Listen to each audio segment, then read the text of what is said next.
Allah was like impressed. He said, "Oh Adam, oh Adam,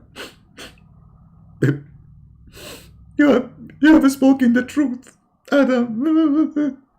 Indeed, indeed, Muhammad is more beloved to me from anything."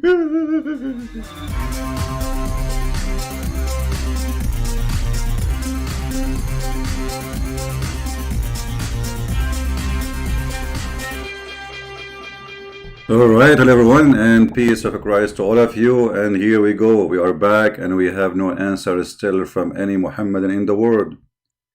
This is a cult which nobody knows what it is about. It's a cult where they are following, but they don't know what they are following. And we prove to you every day the same story. And when you get them in the corner, they lie. Like yesterday, we have an African Muslim. He was willing to accept that Shaitan is a black person because the white only is the pure. You believe it? You believe it? How converting to Islam can make you deny your own race, become racist? When we say to him, the Prophet said the black dog is the devil, do you believe it? He said, yes, I agree. And he is an African. Do you believe it? So this cult, not only it's a brainwash cult, it's a filthy drug.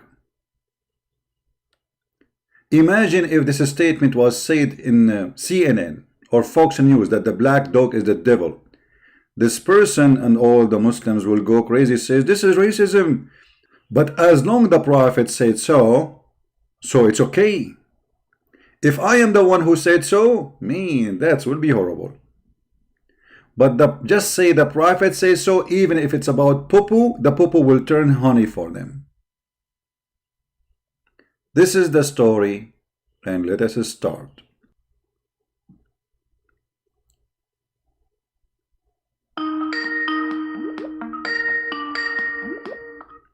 Hello? Hello? Yes. Yeah, I think a couple of days ago, when you were talking about monarchy,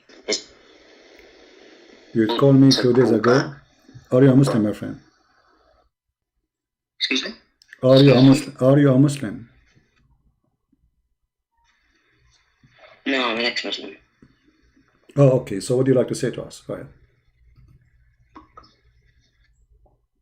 I wanted to think, because so for over a year, nearly a year now, I think, I've left Islam, but I wanted to try a new religion, and right now I'm seeing Christianity at the moment. Okay, but I what? just had a couple questions. Yeah, what make you leave Islam first? Why? I'll ask you. What? Why you left Islam? What make you leave Islam? Well, most of the violent verses, like kill the non-believers and all that. So how you see Muhammad today? Like, do you see him as a false prophet? Do you agree as a false prophet? Yeah. Okay. So what? Yeah. Okay, go ahead. So he's a false prophet according to you. That's wonderful. So what do you like to say to me so I can help you maybe? Yeah. All right. First, in the Bible, in the Old Testament, why was there like so much death, so much violence in it? This is the question.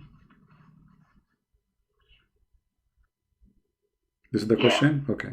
Well, you see, we are talking about people who lived, what, thousands of years ago, right? We are in the year 2000. Yes. 2020? And there's wars everywhere, and killing still exists. Nothing changed. A human being is savage. So when we read the stories in the Old Testament is not only a book about God, it's about a book of history. So history recorded there about things happening to those Jews. The Jews, they went in war, and they were fighting against their enemies. The Jews themselves, they've been enslaved twice, the whole nation. Have you ever heard of such a thing? The whole nation enslaved. So do you see how bad the situation at that time is? Every nation attacked their neighbors, and they enslave all of them if they can. So we are talking about a very, very harsh time where everybody lived by the sword. So if we say to the Jews, okay, Jews, don't hold your sword, hold your candle, When your enemy come to you, fight them with the light of the candle. That would be silly. What do you think? Yeah. Okay, so violence is not the purpose. The violence was happening because a human being is savage, and until now nothing changed. A human being is still savage. So it was like necessary. It's not about necessarily. So at that time, It is the man who made it necessarily. It is the evil of man made it necessary. That's what I was trying to say. Yeah, but in the case of Muhammad, let us see. You see, there is two kind of violence. There is somebody is fighting to kill, to steal, and there is somebody fighting for other reason. Your reason will defend will give definition who you are. Do you agree with me? Yes. So if somebody you try to get inside your house because he want to rape your wife and you kill the guy, does that make you a murderer? No, that's just you defending. But it's violence. But we have to agree. You killed a man, correct? Yeah. Okay. So killing. There's killing and there's a murder. Muhammad is a murderer. He attacked just to get get the money of the neighbors. Even the Quran says in chapter 9 verse number 28, if you fear of a poverty, Allah will reach you from other sources. What is that sources? Attack the Christians and the Jews to get their money. So the war reason, the outside is like for religion purpose, but Muhammad, he want their money. If you pay me jizya, you will live. Muhammad is a gang leader, is not a prophet.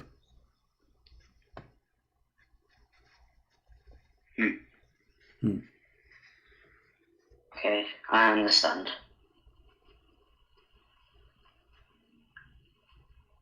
Thank you very much. You're welcome.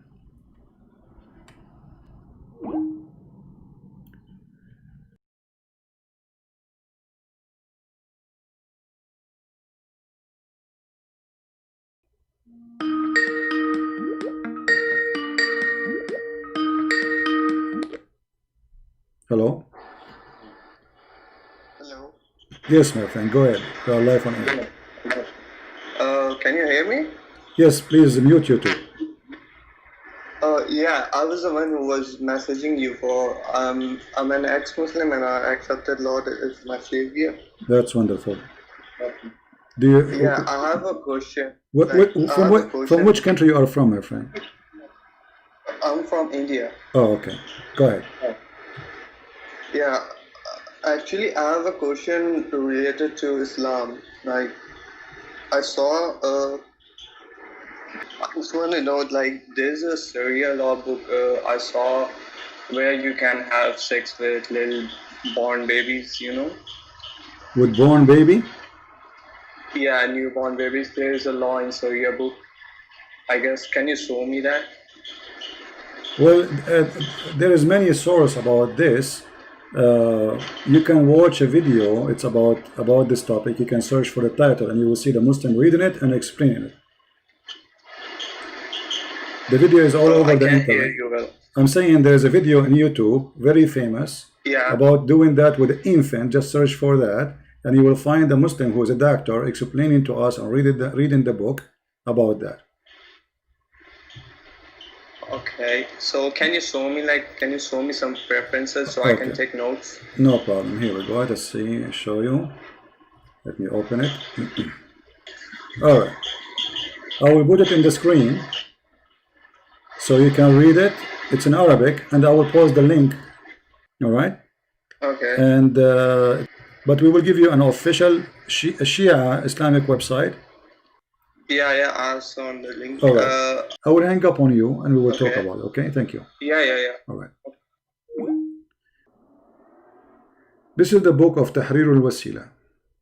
This is a Shia book, written by Al-Imam Al-Khomeini. All of you know the Imam Al-Khomeini. He is the founder of the Islamic State of Iran, which we have today. And he is the highest mullah for the Shia in the world. In his lifetime, at least. In his book, he's saying, the book of Tahrir al-Wasila, volume number 2, page number 241. it's not allowed to do intercourse with wife before the age of 9, regardless if this was sex of continue or discontinue, which means every day or from time to time. And then he said, but yes, you cannot have intercourse, but you can do the following. وأما سائر الاستمتاعات كاللمس بشهوة والضم والتفخيذ فلا بأس بها حتى في الرضيع.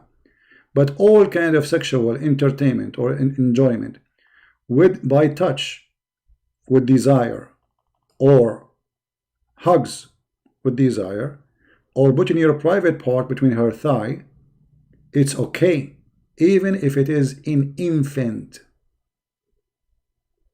Even if it is an infant. And I gave you the link. You can use Google Translation. Here we go. This is an official library of the Shia, and I think it is sponsored by the highest mullahs of Iran. Online Shia library. And by the way, this library does not only have Shia books, it has Sunni books too. It's a library. All right, so it says Shia library, but doesn't mean that the books there, all of them, they are Shia. It have all books. All right, yeah.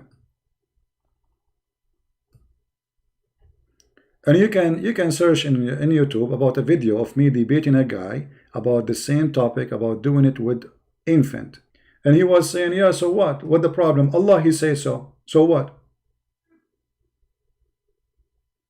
Allah says so. So what the problem?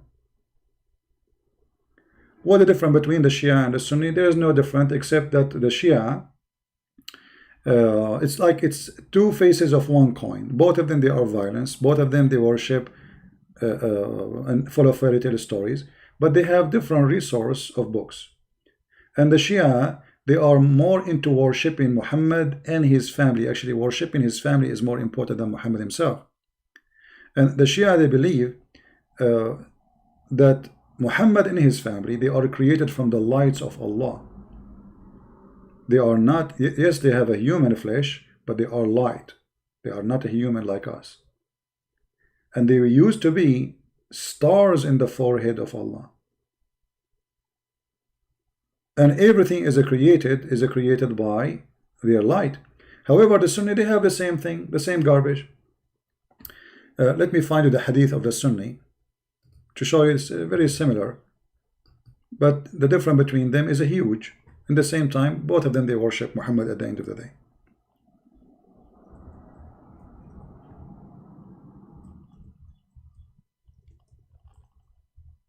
I will give you this link, and I hope that you guys, you will save it, because this is an important link to show you how the Muslims worship Muhammad. Yet they claim that he is a prophet.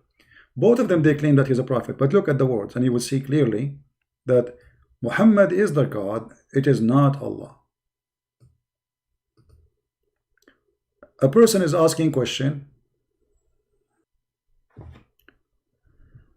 what is the respect of ulama of the religion of Sharia? This is Sunni, about the hadith of lawlaka.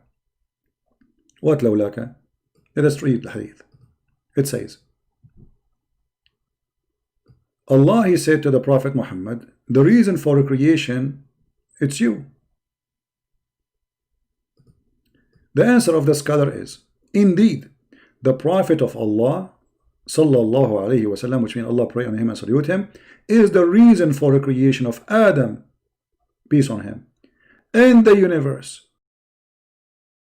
If the Prophet of Allah was not in existence, then the throne of Allah, the arsh, the chair of Allah, the board of Allah, the pen of Allah, the sky of Allah, the earth of Allah, the heaven and the hell of Allah, the trees and the stones, they were not created, they will not exist.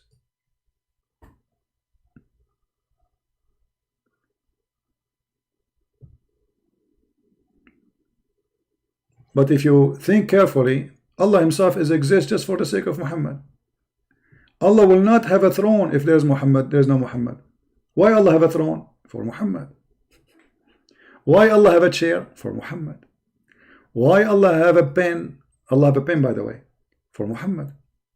Why Allah have a tablet? For Muhammad. Why he have a sky? For Muhammad. The earth? Muhammad.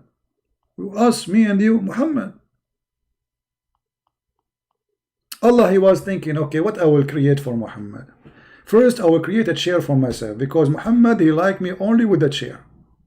And then after he made the chair, according to the hadith, different one, Allah, he wrote the name of Muhammad all over his chair. So look at this madness.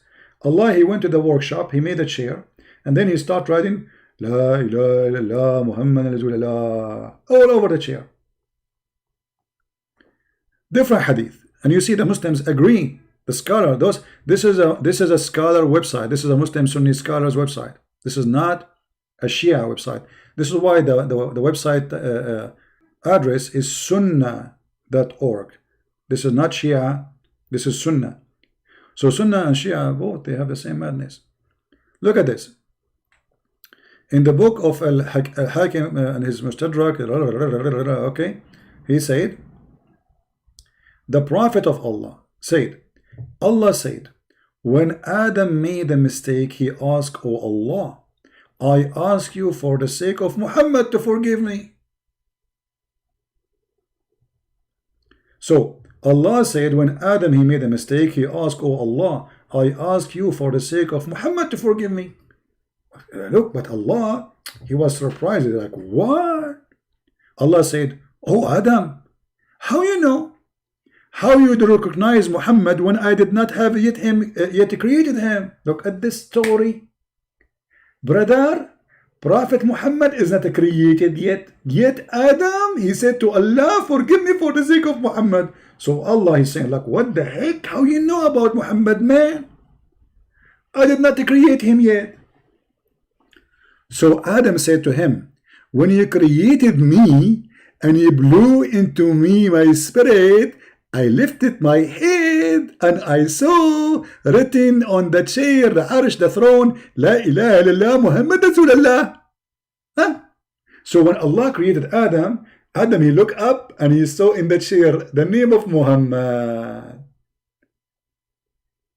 So Adam is smart. He understands that this guy Muhammad must be very important for Allah. Otherwise, why he will write his name all over like crazy man? So I got to know that you would only join your name. Look at this, join your name. Muslims are mushrikeen, kuffar. They are mushrikeen. They associate the name of God, their God, with the name of a man. Join your name with him who is most beloved to you. Allah said, Allah was like impressed. He said, Oh Adam,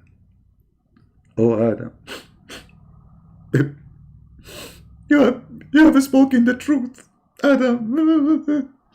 Indeed, Muhammad is more beloved to me from anything.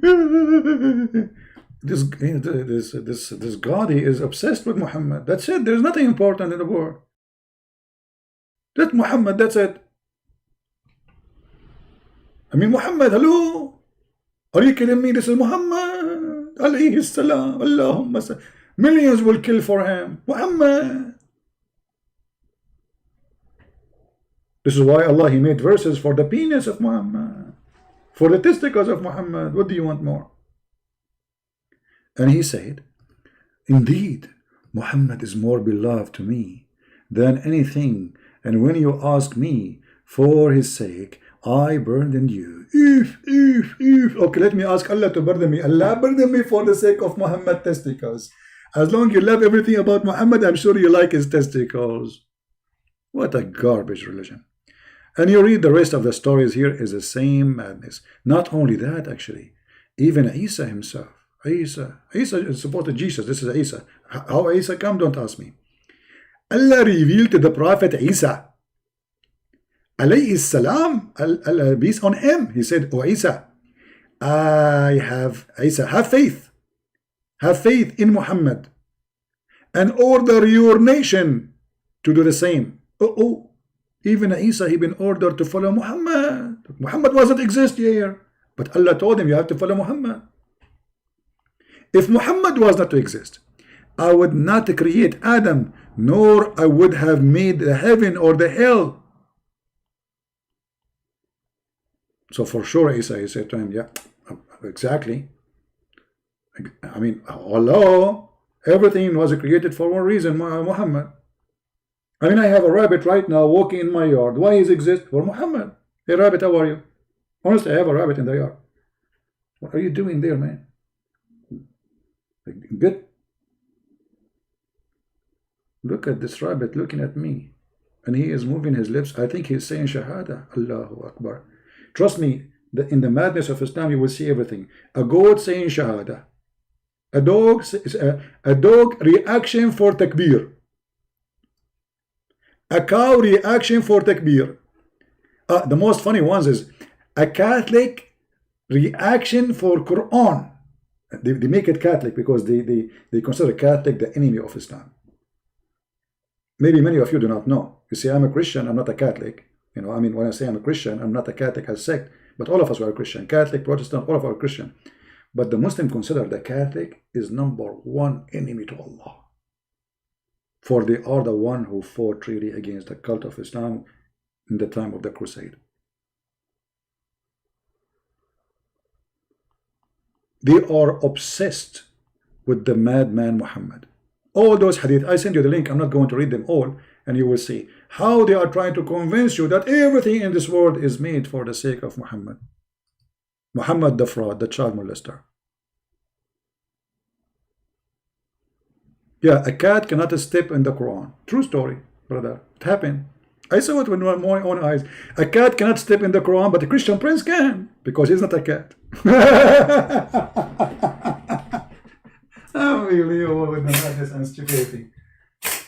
Oh Lord, help us. And then you remember David Wood, he made a video which is funny about the cat stepping all over the Quran. So what they do, this is how fraud they are. They fabricate videos saying things just to make you believe in this garbage.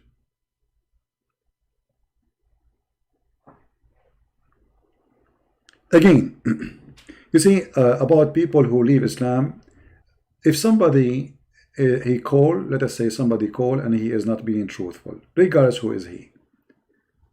It's not me who can judge. I can examine the person, but I do not know who is calling me. People can be truthful, people can be liars, people, they can be whatever they want. This is their business. This is their business. I don't know who is talking to me. They are not even from my country. None of you, even the Christians, know me. So what are you talking about? People are free to express themselves. However, we appreciate always honest people, and God is watching. The one who lie, he lied to himself. He don't lie to us. The one who tell the truth, he is truthful himself, not to us. Because none of this affect me. I am here to educate the Christians, regardless who is talking, who is calling. This is the benefit of we being here, that we join in a time, and when we leave, we have more than 1,000, like in certain point, 1,400 watching. All those people, they are learning. Who is talking is not important. It's important who and what we are talking about. We're talking about God. We're talking about the truth. We are showing it, proving it. And what we learn is what is important. So I want to say thank you very much for being here. I really appreciate having all of you. We appreciate all those who subscribe and they invite their friends. We appreciate those people who support us in donation too. But remember, please, if you see people who they are around you in your country, in your neighborhood, poor old people who need help, Corona is affecting them badly. Please don't forget to help those people. They need your help. You can help them by visiting them, not necessarily only by money. So always be Christian, always help those who need help. Always don't be selfish, especially old people, because old people, they are terrified to go out because of this virus. So if you know really someone is old, you don't have a family to take care of him, please, I encourage you to visit them and do anything you can do for those people. consider that person as your mother or your father, because they are. Jesus says, I was hungry and you feeded me, thirsty and you gave me water, a prisoner and you visited me. So those things you do, what you are doing to Jesus. Those people are Jesus on earth. When you do your merciful act, you are doing it because simply you are doing it to Christ. And those who love them, the Messiah, he loved them. This is why me, myself, I have a special feeling for the old ones. I respect them a lot. Wherever I see them, I wish I can help anyone who is an old person. And this is the proof of the good God. For God, he softened our heart. You see, me as an Arab, we are tough. We have a lot of ugly culture. Make us very tough people. We have a very ugly behavior sometimes. Yet the Lord, the God, the good God, he softened the heart of a human being.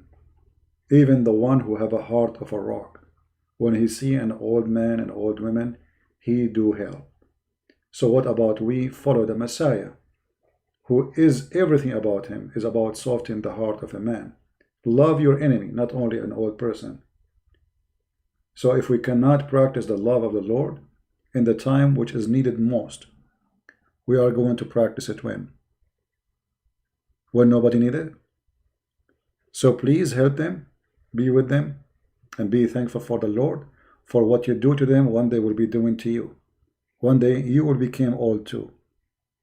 All of us, we will become old. Many of us maybe will not be able to walk from the bed to the bathroom. And you think, if you think this will never happen, well, look around you. All those who you see them old, they used to be in your age one day. Love them, help them, support them, and may the Lord bless you all. Christ is Lord. Islam is false. Until then, see you, thank you, and God bless you, and thank you for the support, all of you. Take care. Bye-bye.